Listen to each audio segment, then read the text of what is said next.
C'est l'une des dernières fois qu'il entre dans sa mairie en tant que premier édile. Messieurs, dames, bonjour. Dans quelques jours, Jacques Poletti, maire de Vendrimar depuis 35 ans, démissionnera. L'heure est à la rédaction de son discours de départ. À 79 ans, ce maire a choisi de préparer sa succession à mi-mandat et de profiter de sa vie de famille.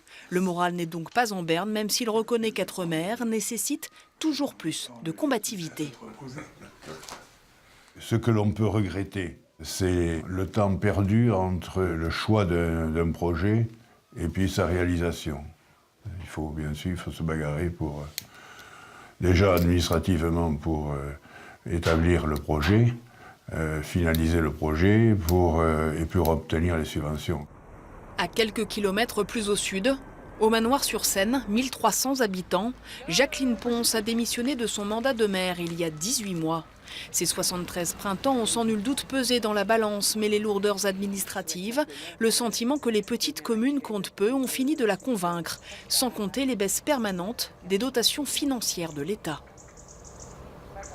Le manoir a grandi, mais ses finances ont rétréci à vue d'œil.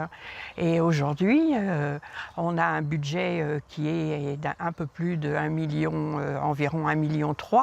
Quand vous avez assumé toutes les charges courantes, il ne vous reste plus rien. Bon, pour avoir déçu.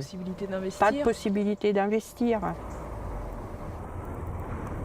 Depuis 2014, 29 maires de l'Eure ont démissionné, un chiffre stable par rapport au mandat précédent si l'on exclut les départs liés au non-cumul des mandats.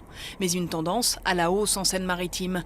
De quoi inquiéter Denis Merville. Pour lui, le malaise des maires s'explique aussi par la multiplication des communautés de communes, souvent plus subies que choisies.